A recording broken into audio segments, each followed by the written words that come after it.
of some of our attendees in the past weeks about profiles, how the profiles are developed, you know, how we use these profiles to really grow a strong embryo and a quality chick. And Phillip's got, you know, 30 so years experience, a combination of in the industry, managing hatcheries, and with Jamesway as a consultant with Jamesway, has been hatcheries all over the world. So a lot of experience we get from Phillip. Always does a great job of these presentations. So with that, I will let Phillip take over here, and I'll join you all in the backside when he's finished for our question and answer period. So Phillip, go ahead. All right. Thank you all for being here with us. Yep. I'm going to share my screen, get it set up here. Okay, can everybody see that? Yep, we're good. Okay, so we'll begin here. Profiling with Jamesway is today's topic. We've had a lot of people interested in this, and I'm not for sure what you came today expecting, but I hope I am able to you know, find what you're looking for and maybe give you some new ways to run your profiles, how we come up with a profile, and then you'll be able to do the same at your facility. With profiling, we do offer it, you know, of course, for chickens, turkeys, and ducks. So the Platinum is a good machine on all three species, and I think it's one of the best, really, for giving a quality baby bird. So with that, I'm going to start off with incubation and just some 4 basic requirements. It's kind of almost like housekeeping, I guess, like Dr. Bramwell opened up there. But you know, we can add profiles, have the best profile there is, but if we don't have our basic requirements being met in our machines, in our supplies to our machines, then we're really just shooting ourselves in the foot, and it's really difficult to attain the quality hatch and quality of bird that you expect. In saying that, first thing is always electricity. Our machines require good, stable electricity. If you're finding you're having to calibrate quite frequently, I would check, make sure your supply is stable and not fluctuating, but that can have an effect on your calibration probes.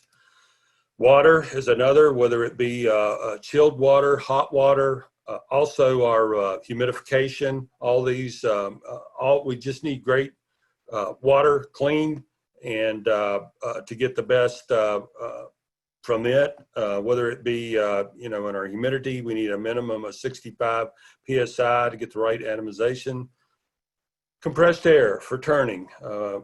Again, we need good, clean, oilless air. We don't want any oil getting into our line. We want to have a dryers on that so that we churn properly. And ventilation. I had spoke about ventilation before a couple weeks ago, and this is really one of the main things that we as consultants find when we go to hatcheries is ventilation is not correct. And it makes it very difficult to help until we get that corrected, and then we can dial in some things. So anyway, we're looking at the inputs here of electricity, water, compressed air, the process of incubating the eggs, and then the output is good quality chicks. So regardless of the system, whether you're using single stage or multi-stage, these are the things that make a hatchery work and incubators work.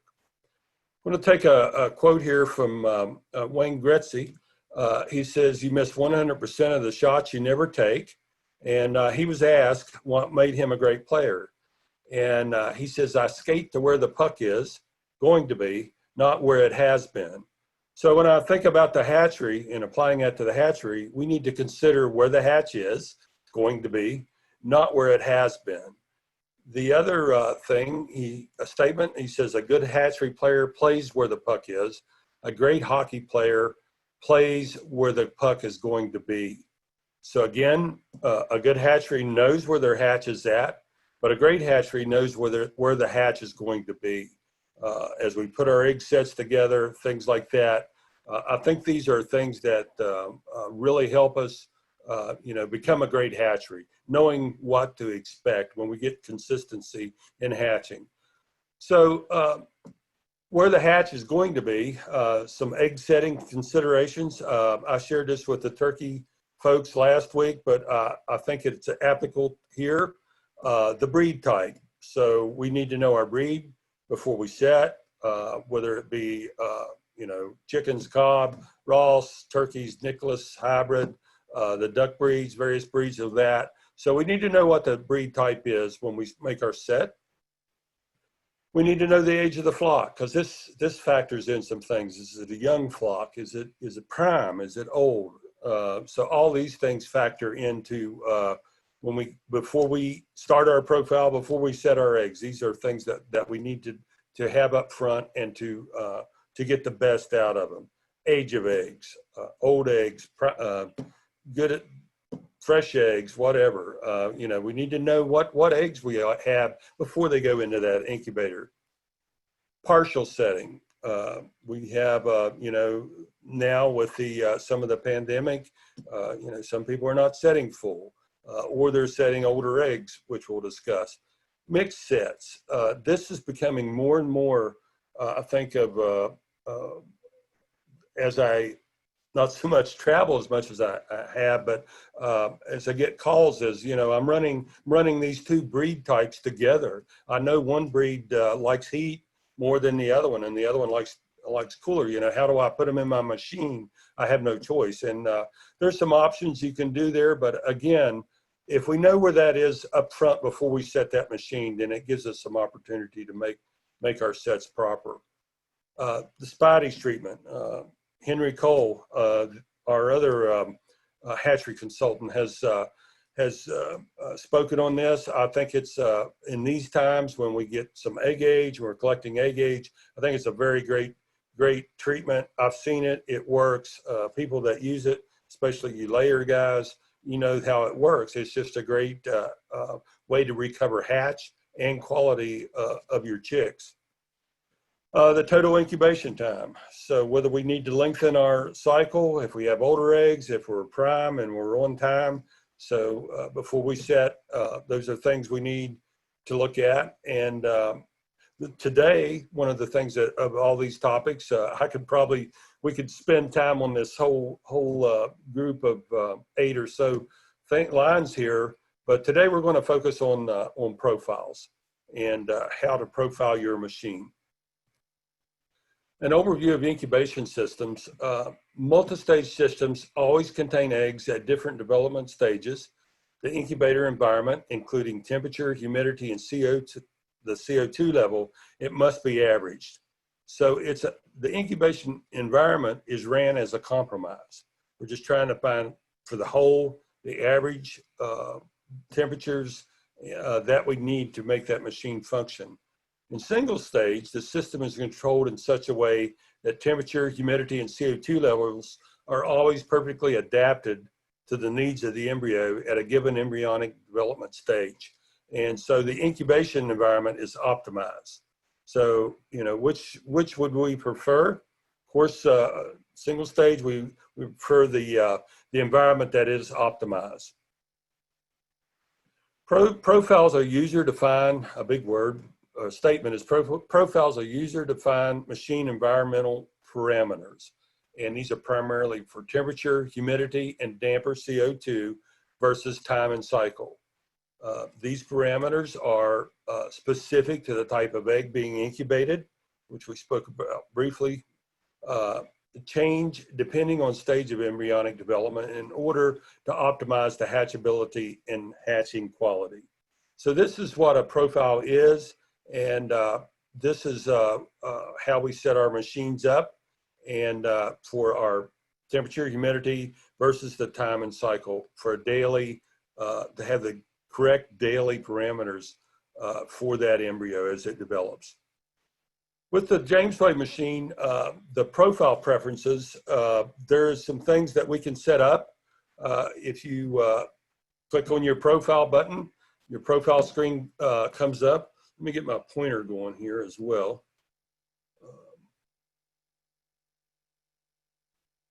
And then, so when you click on your profile, this comes up, and then you want to click on the setup day. When you click on that, then you have a choice of how you want your profile to be reading these times in the cycle for the setup.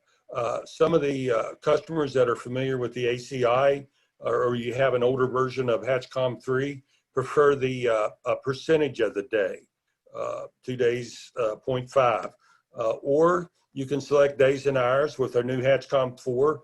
This is a feature of for monitoring equipment. You can do that in days and hours. I often see some hatcheries that like to use to set their days up to read total hours. Sometimes I'll be at a hatchery and I'll look at a machine and think, man, these birds have been in here a long time in this hatcher, and I'll just change the I'll just go ahead and change the setup day temporarily and just see how many hours, you know, that these chicks have been in before it's time to pull, if they've been held too long. So again, these are all options that are up to you. Our other setup is this has to be, I have to use a different thing, I guess, when I'm using my pointer. So for the other profile preferences is whether you want Fahrenheit, read it Celsius, relative, wet bulb, or your CO2 percentage, if you want it in a percentage or you want it in parts per million. These are the highlights that I prefer. I know when I first came from multi-stage over into the single stage environment on the hatching, I preferred the wet bulb because I could tell where my hatch was at just because I knew the wet bulb reading. But then after I got into the relative humidity side of it, the platinum controls the humidity is based on relative humidity, not on wet bulbs. So because they're controlled in units of relative humidity, it's possible that when you read the degrees wet bulb, it could appear as if the humidity is not controlled to the correct set point. You could also have a high humidity alarm, even though the actual wet bulb temperature is less than the set point.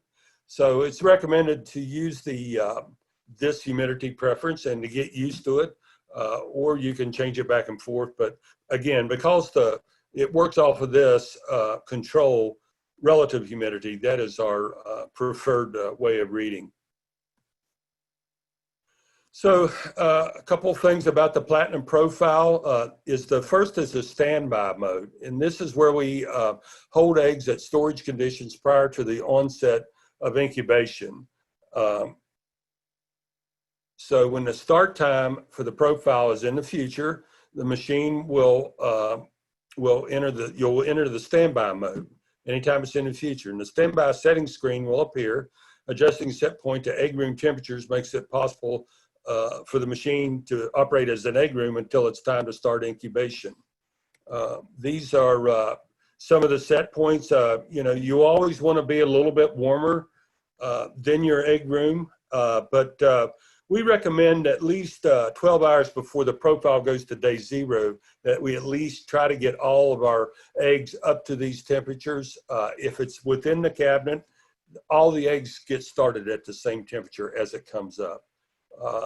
Humidity 65%, and then our damper, we found that if we open that damper 5%, if you do have any sweating, it will be removed and removed out to exhaust. So if we have that damper opened a little bit. So these are some of our standby settings that we would have to push the eggs in and hold that machine until it's time to start the profile. Next on the incubator is a pre-warm eggs prior to the onset of incubation. So this is kind of a new feature, I guess, depending if you have an older version of the display, you need 4.11 or greater to have this feature right here of these pre-warm steps.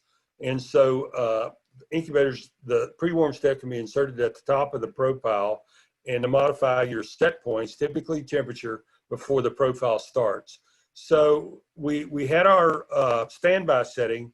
Now we have another setting, which is pre-warm, which we can gradually bring that machine up to temperature This would be 6 hours before the profile goes to day 0, which is our where single stage incubation starts counting. And the second is 3 hours before. So we have a couple of steps here. Some hatcheries feel that they get a little bit better fertility live, less early deads when we have this little step up program from going from 68 to 100.4. At least we can kind of bring the eggs up a little bit, stabilize them with a 5% damper opening. And here are some of the again, pre-warm steps here. And this is where you add the pre-warm step. I've had people that have tried to, maybe won't have this icon showing pre-warm. Well, you're still only allowed 30 lines in a profile. So if you have some lines or days that are similar, and you could take one out, maybe as you get later on in incubation, you'll see this appear, and then you can put that in. The reason we developed this was that so many hatcheries like to do this.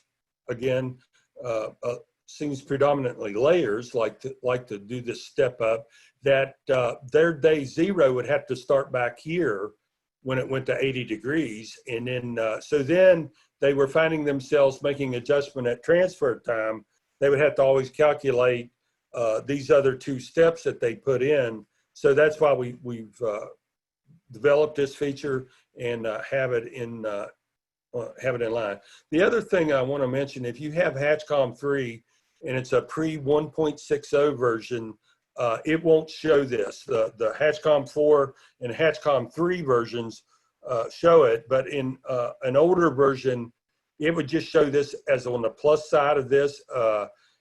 You can only do it from the machine display, again, if you have 4.11. So make sure you're up to date with all your updates and features, and you'll be able to use these pre-warm steps. The next step, it's easier to visualize this total incubation period as a whole, but the incubator profile begins the first 18 days or so, and the hatcher profile continues onward. In looking at the time and cycle, environmental parameters, temperature, humidity, and damper are contrasted with the time and cycle. So as our cycle goes in from day to day and we do these changes, it moves down from line to line and does the change as we reach that day in the cycle. And it just starts with our pre-programmed date. The last day in the incubator, usually 17 to 18 chickens, 24 to 25 days in turkeys and ducks. The machine, the last step of your profile line, the last line, the machine will hold that indefinitely until you get them transferred for whatever reason. So it just continues with your last set point, your last fan speeds, anything that works off that time and cycle, it just holds that and maintains it until at that point.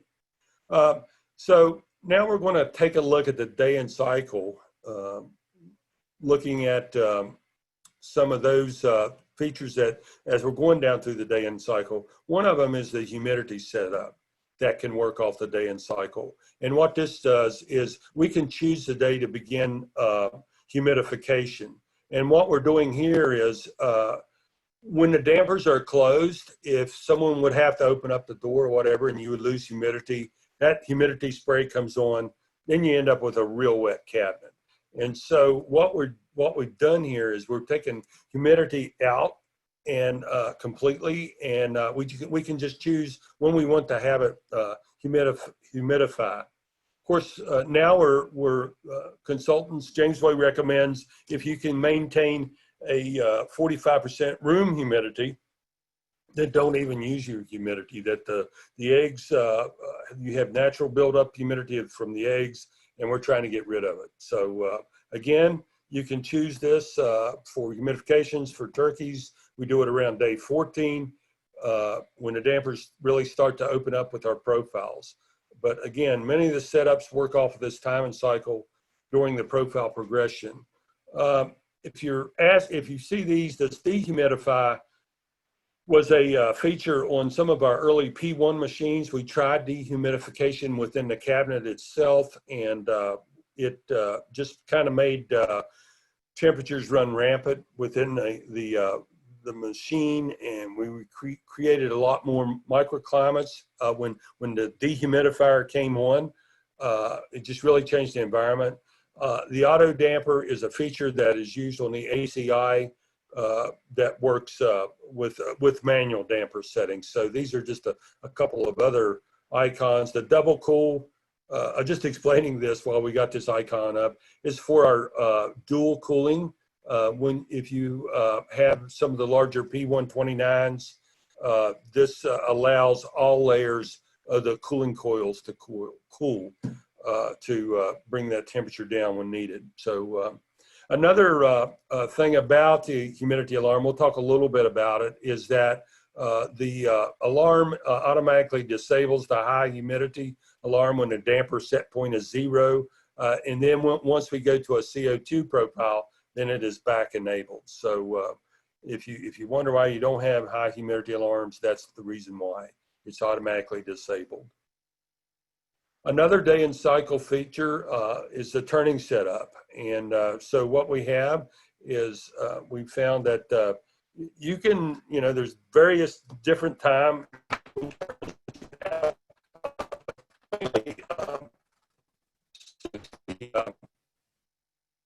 Percent. I'm sure what happened here on my screen.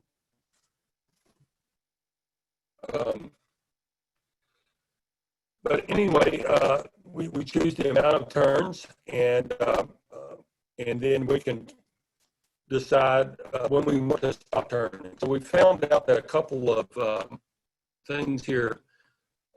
This is bothering me. I don't know if you all are seeing this on your screen or not, but I think I'm going to have to stop sharing just for a second.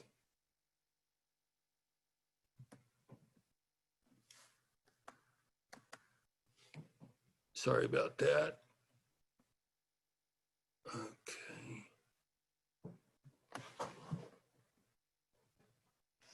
Okay, let me do this then.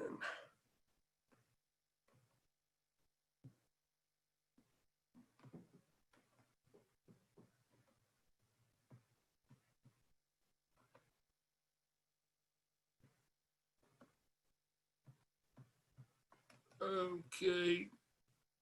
Apologize for the interruption.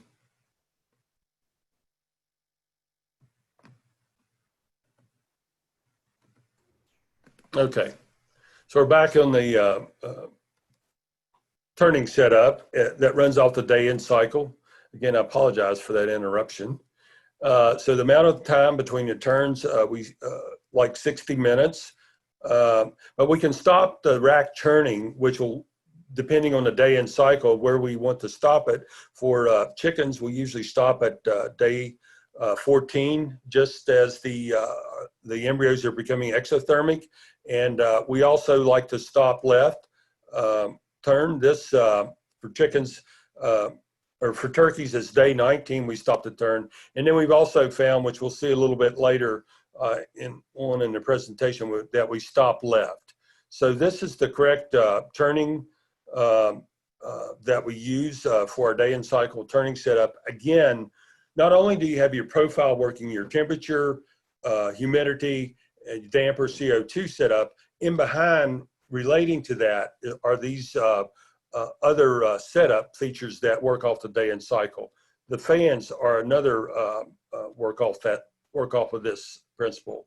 The standby setting is typically 40%. We can set up our day interval of when we want the fan speed to change. For this particular layout, we have days 0 to 1 at 90%, 1 to 10 days, we go to 70%. Get this back on, my pointer back on, 10 to 14 at 80, 14 to 17 at 90, and 17 plus is again the changes. These are not subjective settings that we've came up with. We've actually been able to use our pilots, Delta Drive, that changes these fan settings based on the ambient of the top, middle, and bottom positions. And so that's how we derive these fan speed settings using this Delta Drive feature along with pilots. Fan speeds, you can set those settings, and then the select days button for the fan speed setups. Again, you know, these set these up. I sometimes get a call that say like around day 10 or whatever, you've got an 80% fan speed set up, but your fans are running 100%. Anytime a heating or cooling demand is 100%, the fans will ramp up, speed up to 100% regardless of the fan speed setting. But they return to normal as soon as the demand decreases to 100% cooling or 100% heating. Once the machine is satisfied, the fans will return to normal. Another time in profile is the CO2 setup. At day, it's going to go to a 10% damper. At day 9 is what we call our safety day. What this is, the damper will open up regardless of where the profile set point is. For CO2, this overrides it. So I've had calls, hey, at day 10, for whatever reason, or day 9, I've lost all my CO2 in my machine, the damper's open. Well, this is what is running that damper at this point. It has a 10% minimum setting at this set point, and then it'll work from there on as 10% being as closed up as that machine will go. But usually by this time, it's not, you have enough CO2 built up that you need some sort of minimum damper at this point. We transfer eggs to the hatcher. The incubation period, it's a single continuous process from the time the embryo starts developing through to the hatch. Removing the eggs from the incubator and transferring them to a hatcher does not stop the process. So it's just a couple of ways of looking at it. When a hatcher profile is run in conjunction with an incubator profile, the two combined represent a single contiguous process. So this is the preferred method of activating and setting up the hatcher profile for Jamesway. The profile is a continuation of the incubator profile and set date. So our day 0 in incubation, and then we transfer anywhere from 18 to 18 and a half days for chickens, is also our same start date for hatchers. So it ends up being the same. It's just that our profile for our hatchers can begin at day 17, day 18 onward until we take the chicks or birds off. So that's what we're kind of looking at explaining here. Just have my line here showing it from transfer and just being continual. So with that being said, so the hatcher, our day 0 would be our set time in our incubator, and then our cycle in our hatcher would begin at 18, or if you transfer earlier, it's going to run at this 98, 36, 25 for this particular profile, regardless, until it becomes in the time and cycle of the set time, and then it'll start down the start going through the steps, and the daily and the day and hour step, then it'll start changing from there forward. I know I put this slide in just a few moments ago, and this is what I wanted to show some of you, and I see this more in multi-stage facilities where they're starting to profile their hatchers. I think David Hammond, one of the ex-hatchery managers that works for us now, I think he was set up in this regard, where you, instead of having it counting from day 18 on down, they would just have a day 1 step and have the steps count like this for the 3 days in the hatcher. So again, this method works.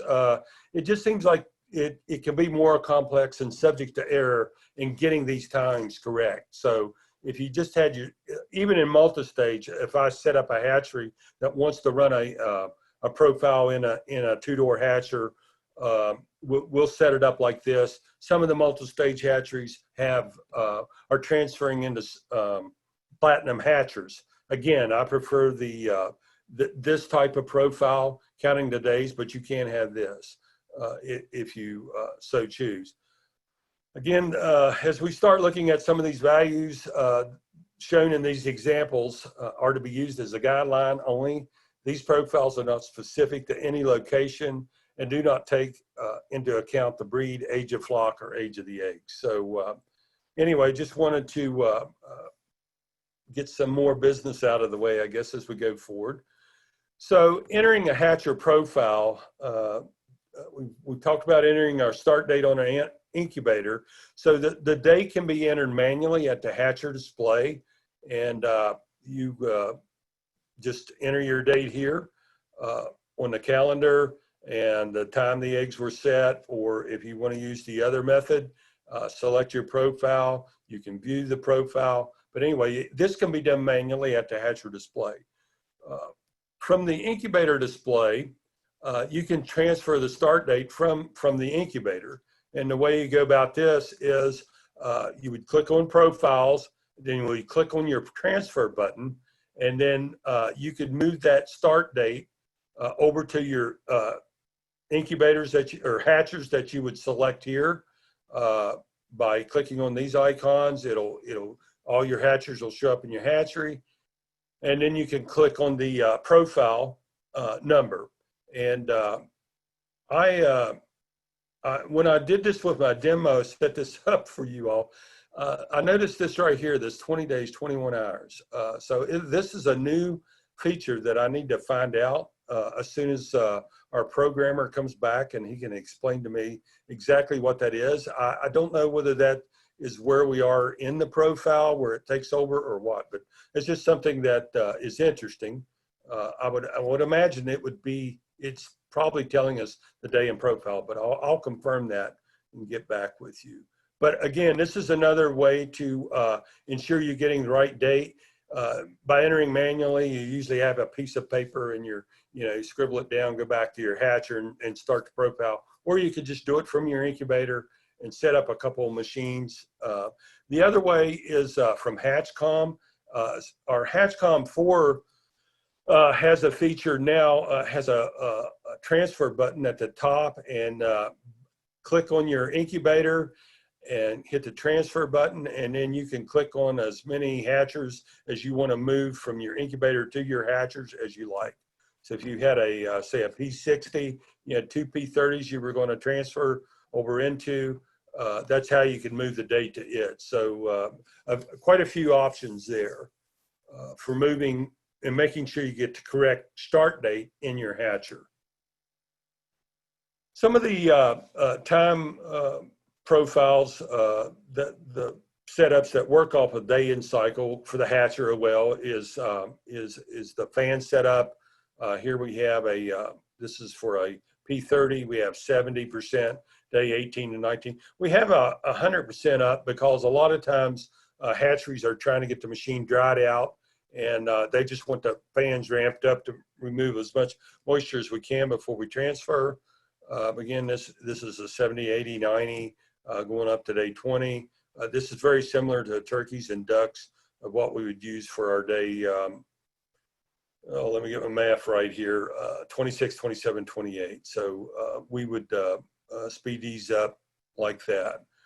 For the carbon dioxide, of course, we're looking at our safety day. We're going to be in our hatcher, so we would probably start out with a set point at 25%.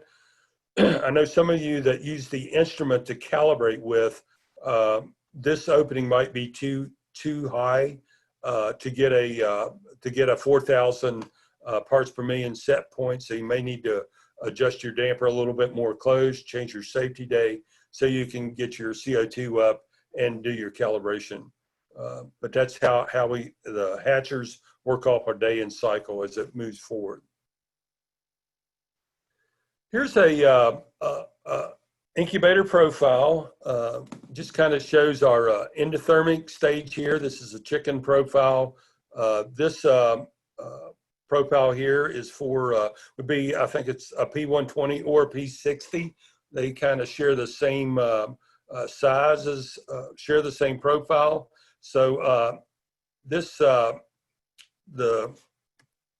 see what I'm showing here. So because we run the CO2 at the beginning, as this moves down, kind of like what I was showing you earlier in the other slide, at day 0, no humidity comes on.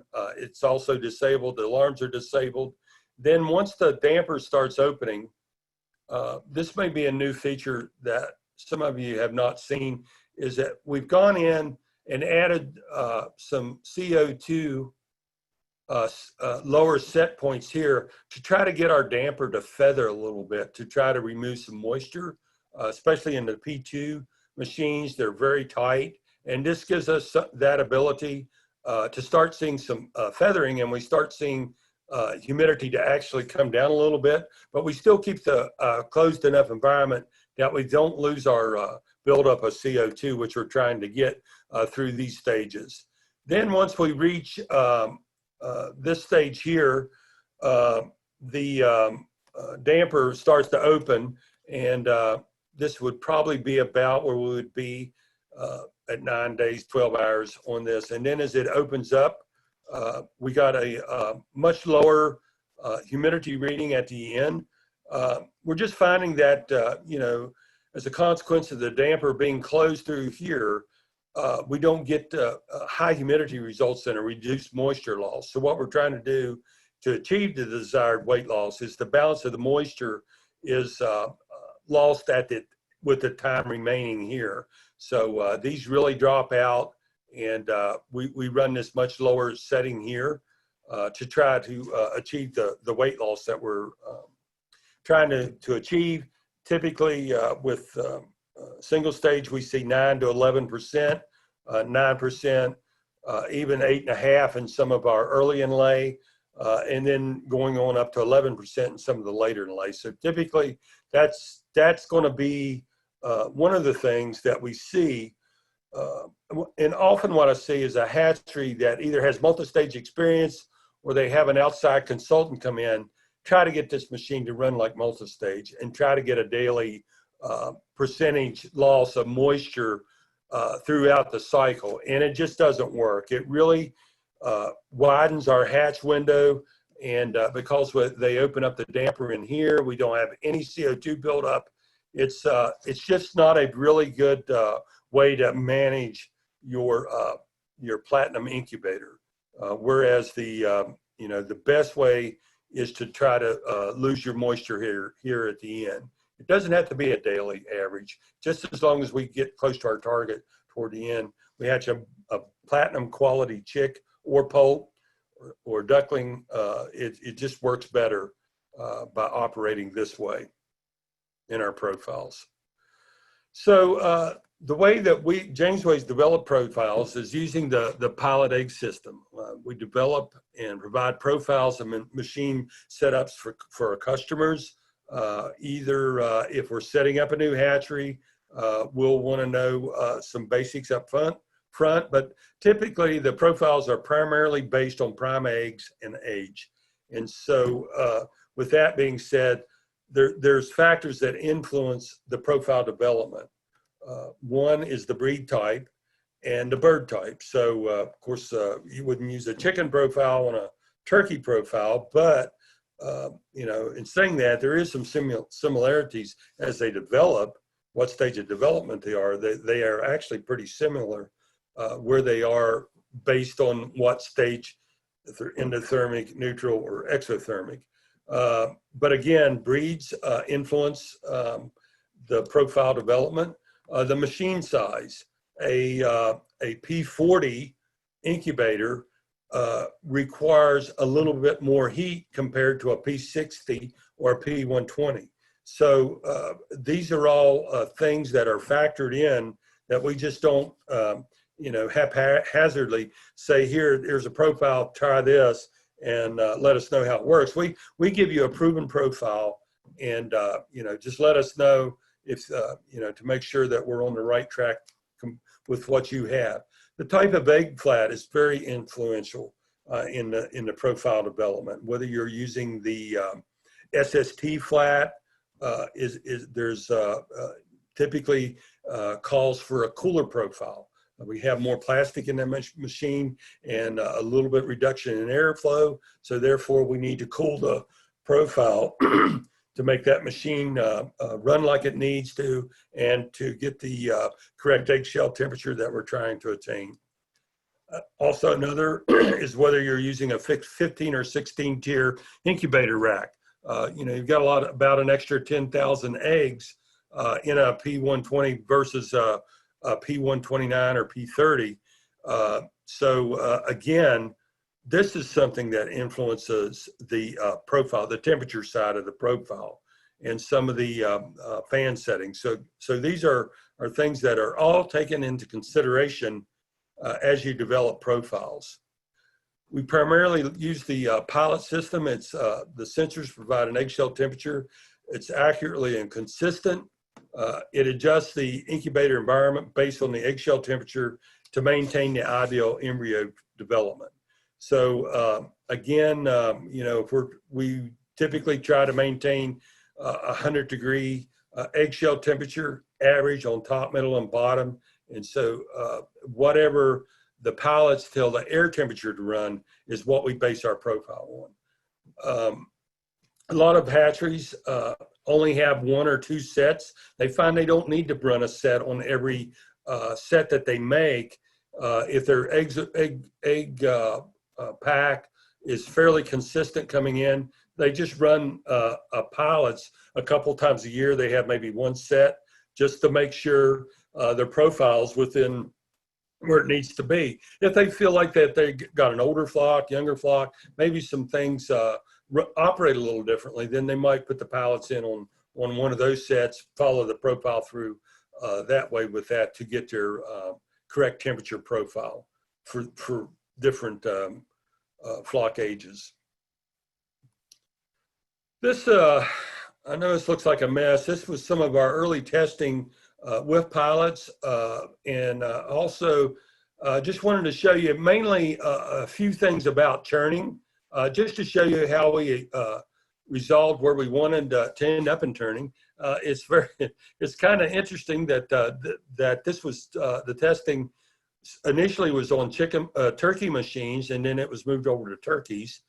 I mean, initially on turkeys, moved over to chicken machines because it works on both strains of birds. But here, looking here, we had 60-minute turning, and after in turkeys, as we're getting out to 18.5 days, we're starting to become from the neutral stage to exothermic. Dampers are starting to open, and we saw it did tighten up our temperature top to bottom swings a little bit. These temperature swings here are where the pilots were really trying to find themselves. We took some infertile eggs that the pilot eggs were monitoring to ensure we had all fertile eggs. It took a little bit for it to settle down, but again, we continue to see this increase even with 30-minute turning. And so often get asked, what about level? So here it showed what happened when we leveled the eggs. You can see this jumped right up almost immediately, a ½ degree went up. And Jerry Garrison and I were working on this. We got very nervous very quickly. So we went back to the turning the eggs. This was in the right-hand turn. And then we came up on this stop left position, which you'll see we used to stop right. That's when the MAC valves aren't energized. But we found that when we stopped left, we actually brought the top temperature down and we raised our bottom temperature. Excuse me. When you look at this graph, this is actually the bottom of the incubator. So we actually cooled it down in the bottom and we raised the temperature in the top where the air first hits coming off the fan. So we're able to balance this out, got less cooling, and did some other testing here. But this is again, how we do a lot of our testing and end up where we do with our changes as we go through. But this was how the setups were used. Here's a couple of broiler breeds in their profiles. This was the pilot set at basically 100 degrees, and then we raised it up to 100.1, 102 at the end, just to accommodate the machine in case it needed any support. But normally we run the temperature up a little bit.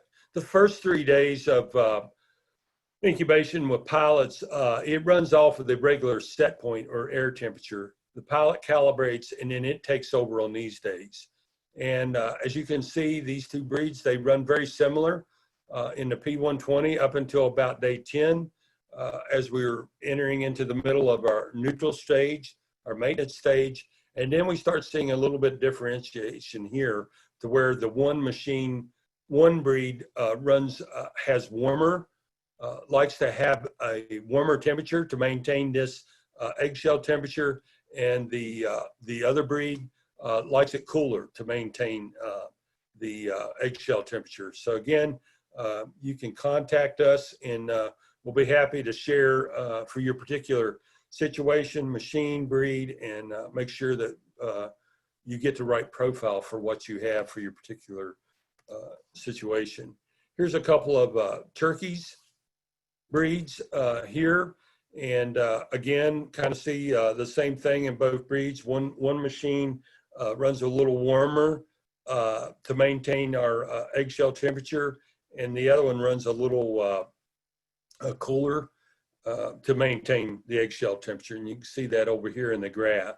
One thing that we were doing here, this was with P1s, seemed like the P1s could overheat on us rather quickly. So one of the things we did was we put a little drop in the profile to get ahead of this when we enter the exothermic and the eggs really become light bulbs and really start putting off the BTUs.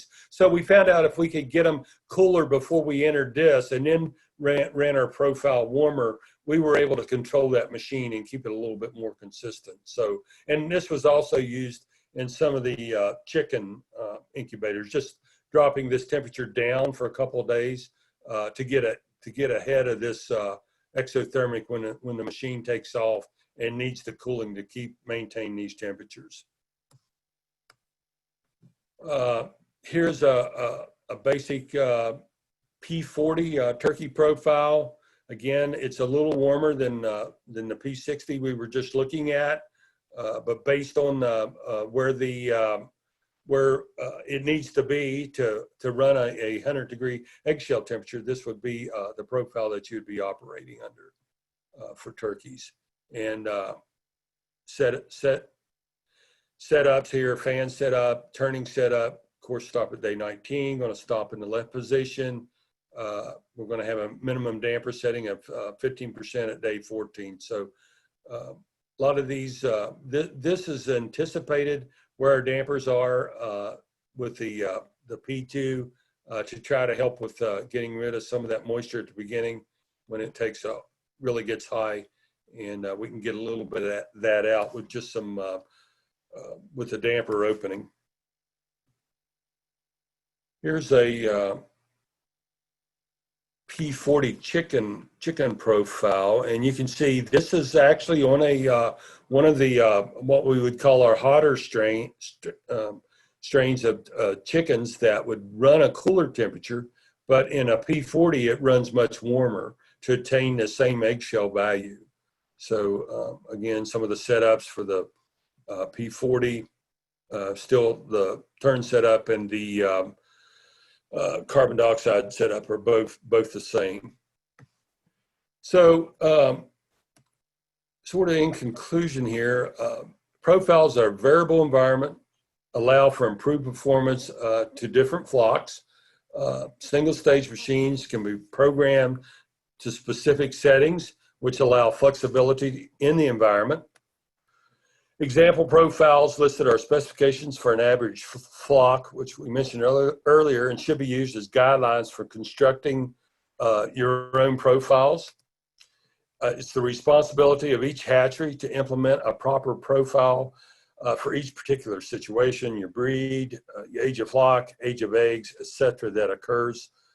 And you just contact the Jamesway technical advisor, myself, Dr. Bramwell, Henry. Any of us can help you with a correct profile for the specific eggs for your set. And with that, we're kind of winding down, and then we're going to I'm going to turn this back over to Dr. Bramwell, and we're going to open it up to some questions. So I hope we're able to answer. Yes, of course you can answer. You can always answer questions, Philip. Thank you for a great presentation on the profiling and the machines and how they're set up and everything. A couple questions in here that came on a little bit early. One of them, let's see. So you talked about the pre-warming a little bit, and so what are the standard lengths of time people would pre-warm? And would that change based on egg storage, time duration, or flock of age? You know, the pre-warming in the machine. Right. There is probably some benefits from pre-warming, but our standard is pretty much just the machine goes to 80 degrees 6 hours before the profile starts, and then it goes to 85 degrees 3 hours before the profile starts. I've seen some hatcheries do some different things with that. Again, layers in particular will do different things, but that's just pretty much when we got that feature, where we started using on broilers and turkeys, just to help, just so we didn't have that initial from 70 to 100.4 degrees demand on everything, but they help the machine along. So you wouldn't go ahead.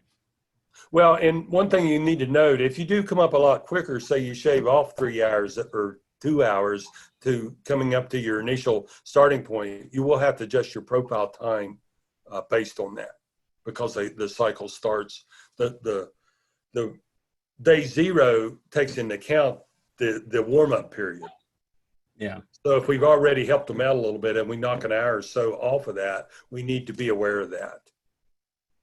So you don't really see anybody saying, well, with this strain, I like to do an 8-hour pre-warm or something like that. Not that I've noticed, no. Okay. And like for egg storage and stuff, long storage, you wouldn't necessarily increase that as well either. Just pretty much standard for that. Okay. That's a good question, though. That's a good question.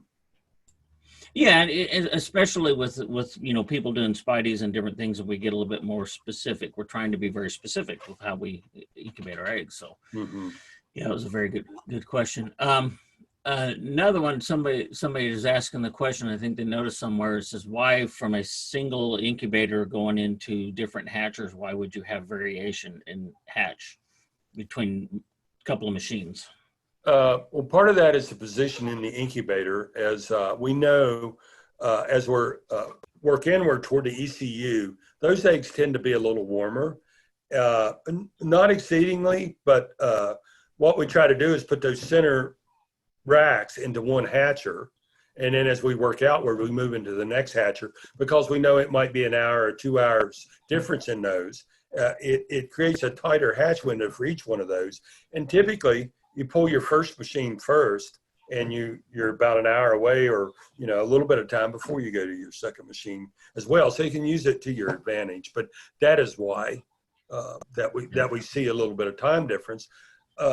But typically, I don't adjust a profile to match that. I just run the same profile for both machines. Yeah. And like you said, where we set our eggs in the machines, young flocks, prime old flocks, and so when they're transferred into hatchers, you're invariably going to have some hatchers are going to have more young flocks, and then some hatchers are going to have more of the older flocks, and then you have the inherent fertility difference that often go with that, which that alone is going to affect your hatch. And I almost put in that a slide from last week for the turkey guys, people, showing that the ECU it's warmer toward the ECU and cooler toward the outside. So you might benefit by, maybe you have if you're mixing strains, the strain that likes the cooler temperatures, put it on the outside, and the strain that is more tolerant of warmer temperatures, move it toward the inside. And Right. there's a few options there that that can benefit and gain a little bit, I think. Yeah. Yeah, it's a lot of eggs to put in some of our big machines, so we have to Right. put them in right.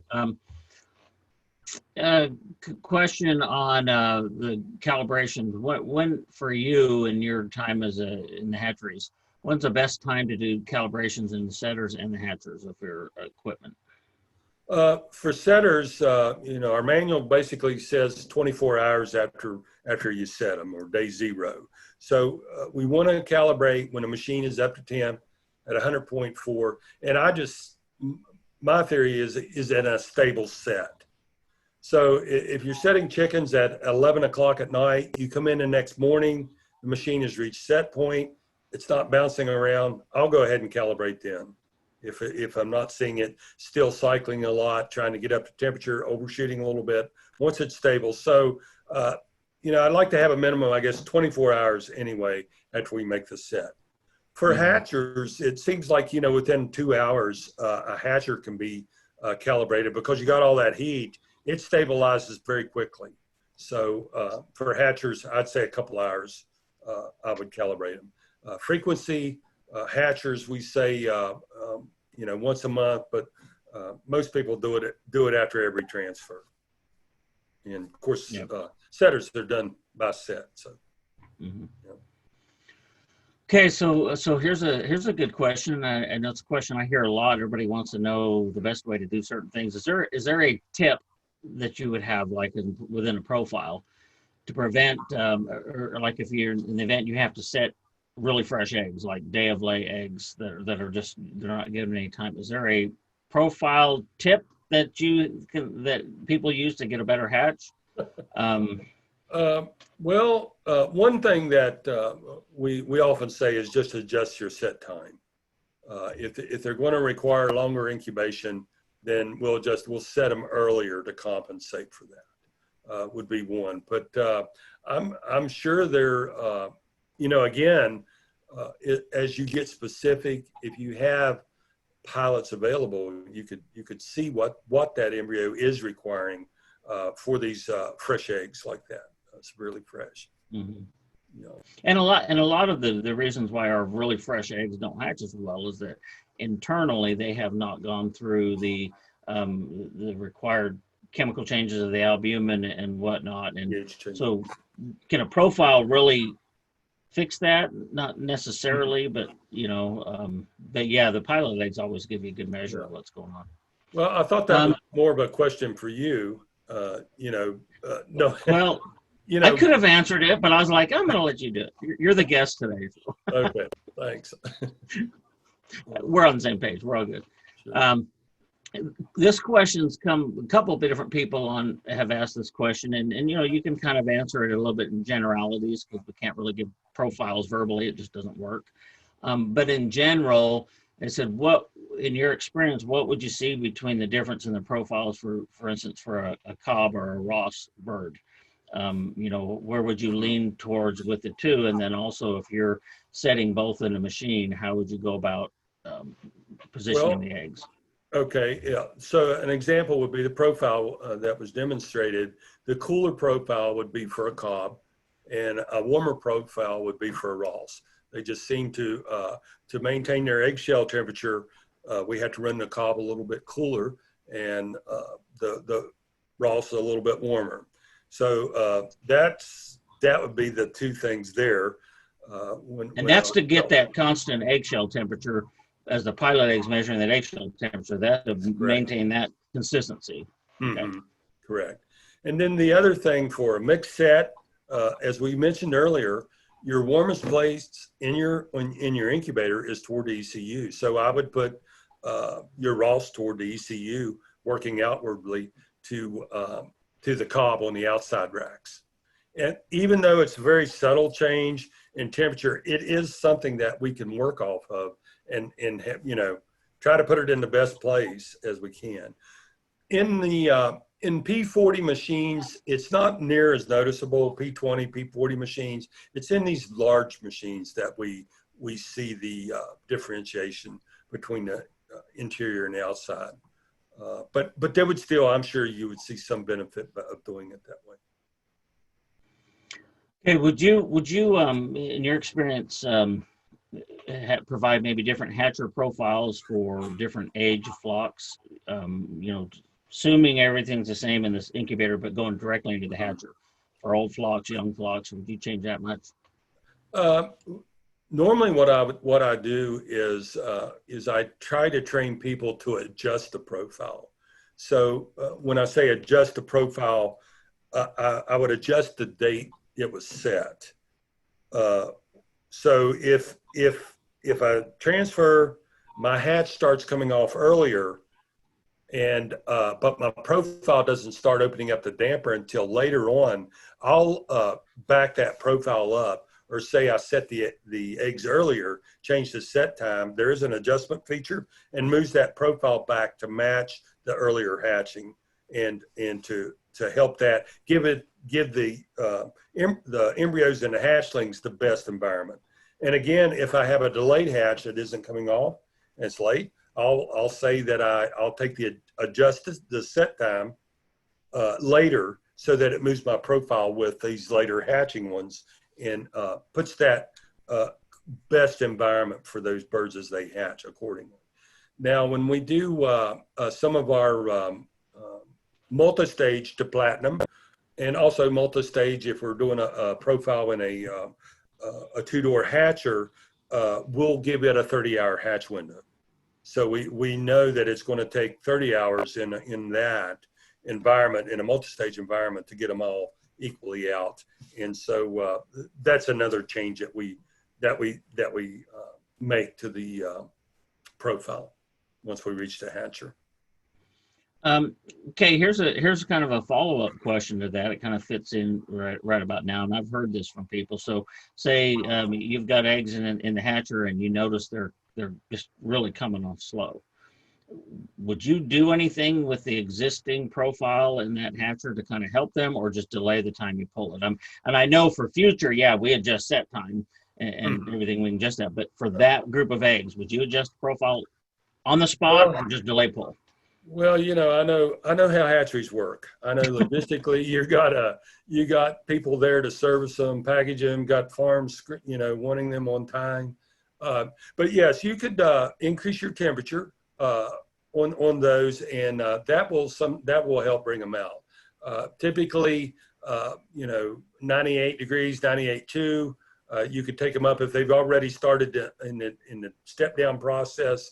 You could raise the temperature and get those to come on out a little earlier. You know, we also have the hatch sense, which is part of the profile in the hatcher, but wasn't discussed today. But that is another tool that can be used as well. But I would raise temperature.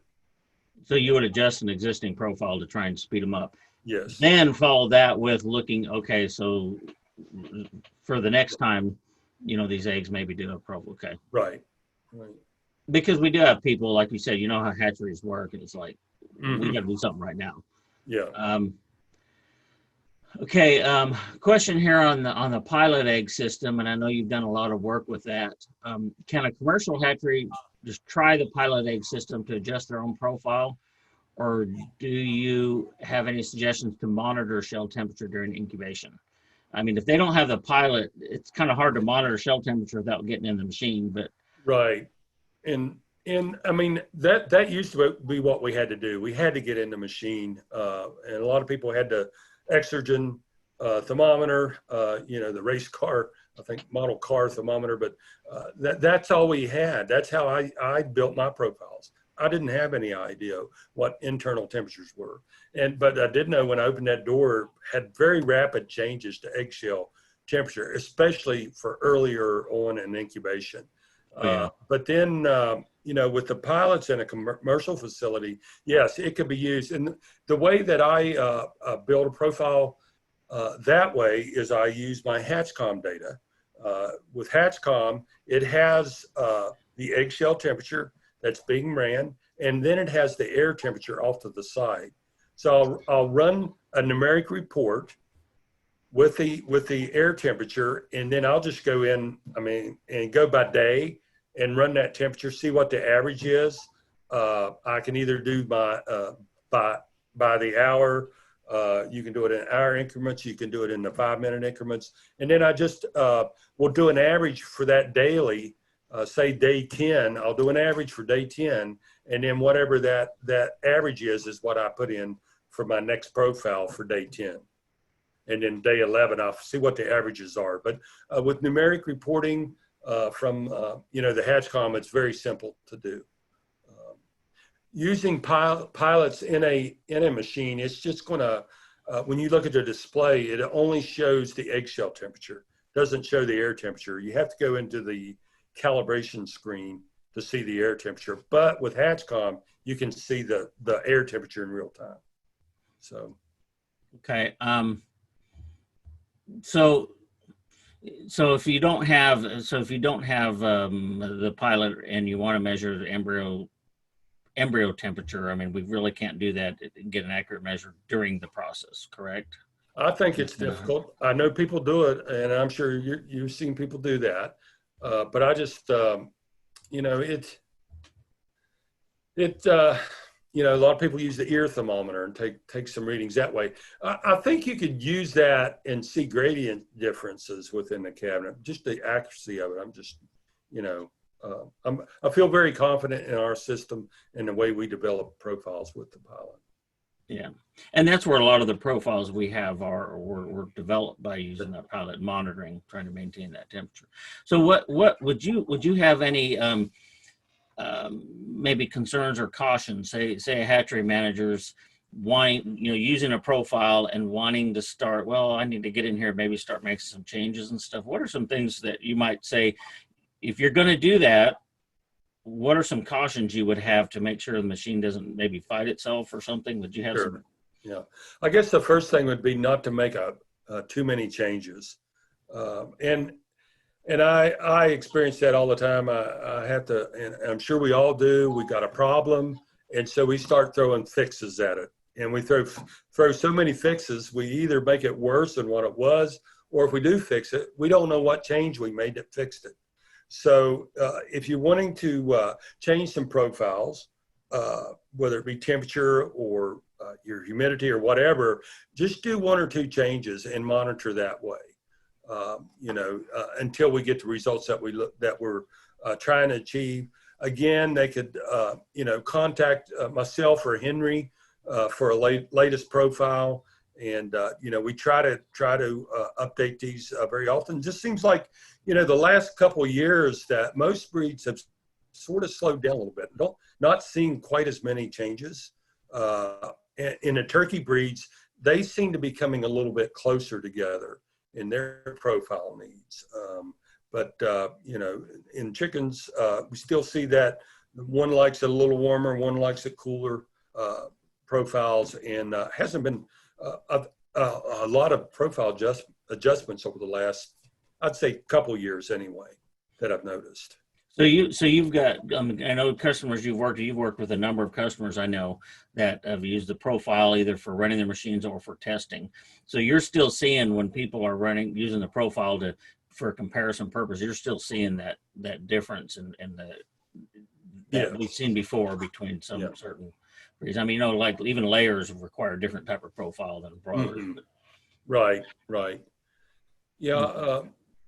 Again, layer people, I'm sure I have someone here, are very unique. They usually just develop their own profiles.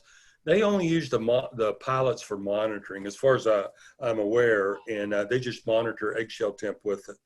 Because, layers they like heat, and, they, especially toward the end, they like, if you tried to run an eggshell profile, you probably have to, run it up to 100.5, 100.8. Toward the end before transfers. So again, various breeds and strains have various requirements in regard to profiles. Okay. Question about, they said they use an operating temperature of 99.5. They use it up to 18 days. And I'm assuming this is probably multi-stage. This is in the hatcher. In the hatchers, they use 99.2, and so they don't have the computers and everything. They said. I mean, do you think that's okay to go like a 99.5 for 18 days and then a 99.2 in the hatchers? Or what would you think about that? I think that that sounds kind of warm to me, 99.5 on 18-day-old eggs. I think, again, if you're running, that used to be the Robbins machine, for years. That was a set point 99.5. And I was talking to somebody earlier today, Robbins machines, when they'd rotate, it'd be 99 degrees one way and 100 degrees the other. So you ran an average of 99.5. But I think in today's day and age, depending on what species or what breed you're running, I think a 99.5 set point all the way through would be a little bit warm. I think most of our profiles, I've done a daily average on it, probably would run somewhere around a 98.8 or a 99 degree if you average daily temperature all the way through. From the highs early and the lows late. Yeah, usually average is about 99 degrees, somewhere around there. And so it really depends. There's a lot of factors in there. But then moving from that to a 99.2 hatcher temperature, what do you think about that? Well, I guess one of the rule of thumbs that I've always used, or sort of been trained by, I guess, is you can go into the hatcher at a warmer temperature, no more than a half a degree, but it seems to help transfer the embryo recover from that shock quicker, being out. So we typically will start off a little bit warmer and then bring it back down. But I think 99.2 from a 99.5 set point would be, that'd be acceptable. Yeah, and like they said, they don't have access to the computer programming where you can't make the changes. So they're talking, what's average? Yeah.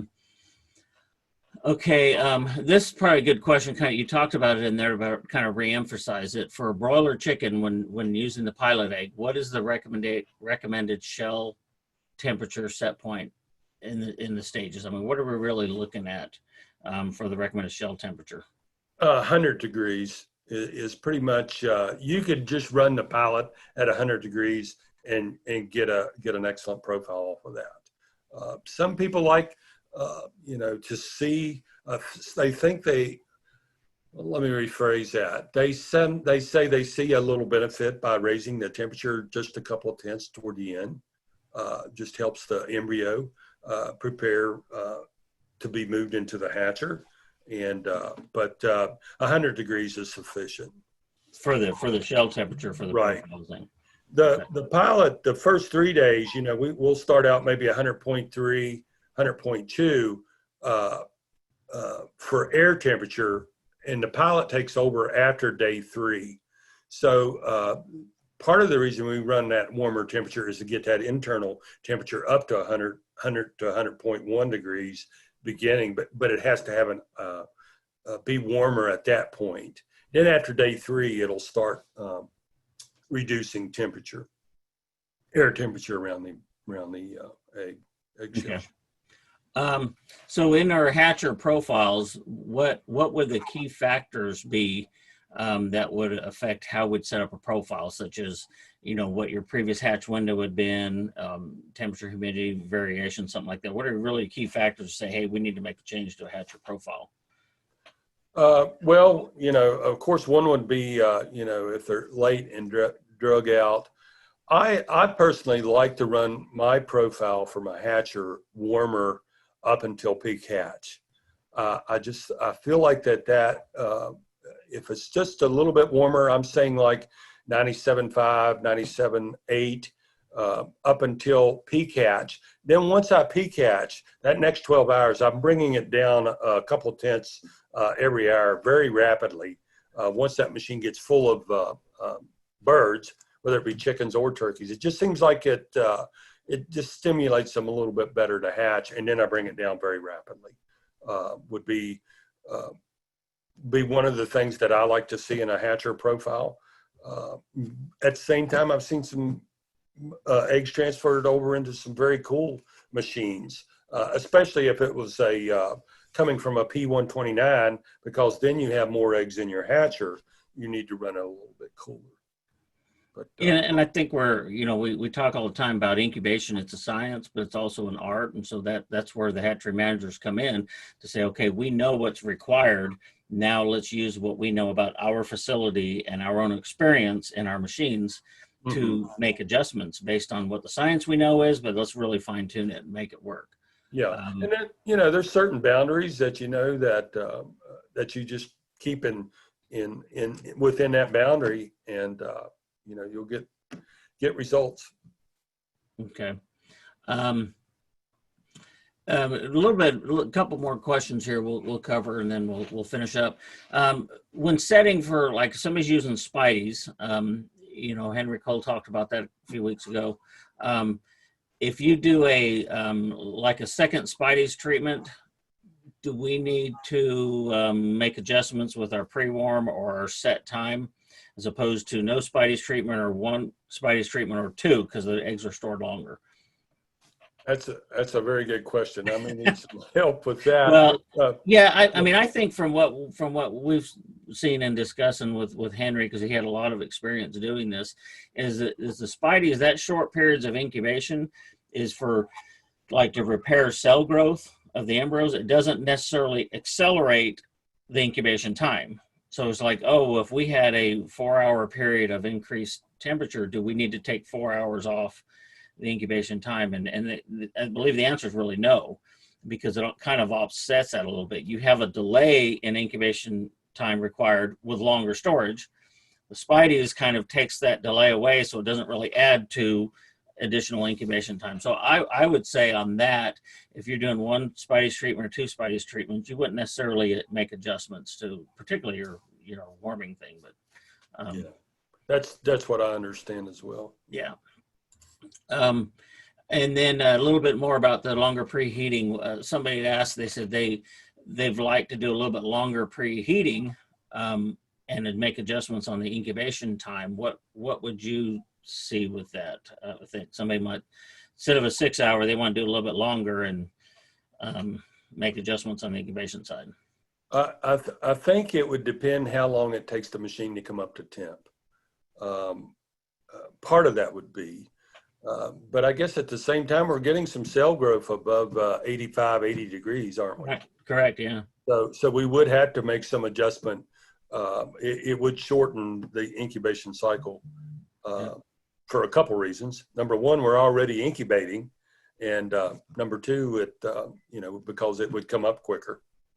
And the thing we have to remember, though, is that if we've got, say, a 4-hour time of this increased incubation in like a Spideys type of situation, we're offsetting that. But in a pre-warming, if we've got an 80 or 85 degree for an additional 2 hours, that's not 2 hours of incubation time when it's 85 degrees, right, as opposed to 2 hours at 100 degrees. So it's not really an equal cross thing. We added 2 hours to pre-incubation, so let's take 2 off the incubation time, and it doesn't fit exactly because of the temperature difference and the growth. So a couple more questions on here, but I think the other questions probably will be a little bit better answered directly because they're very specific. So I think we'll kind of hold off on doing any more live questions on here. Those that still have questions pending, you'll get an email on it, because they're kind of specific and be better answered that way. So Phillip or myself can get back with you on those. So thank you, Phillip, for a wonderful presentation on the profiling. Very interesting. Hopefully pricked a lot of people's interest, and I think it always did. So a lot of things we can do with incubation now, and trying to give the embryo exactly what it needs. That's why we do these different profiles, to give them exactly what it needs to get the best quality check. Right. Do you have another comment? Yes, and it just came to mind as you were talking there. A lot of people ask me in adjusting if I need to set earlier or I need to set later. How does that put my profile at the end on hatching? And a lot of this question arises from multi-stage customers, because in multi-stage, if you set 2 hours earlier, it's you have to make other adjustments for it. But in profiling platinums, it's 1-to-1. If you set 2 hours later, you can expect your hatch off 2 hours later. If you set 2 hours earlier, but in multi-stage, there's a little bit different time frame, being that you're going into an already heated up environment. Eggs come up a lot quicker. So I just wanted to make that statement that when you adjust profiles, if you're coming off earlier or coming off later, it's usually 1-to-1. If you're coming off 2 hours early, adjust it by set 2 hours later on the other end to get it. So okay, great. Thank you for that clarification. All right, again, thank you everybody for participating and being here with us. Next week we've got another excellent webinar planned with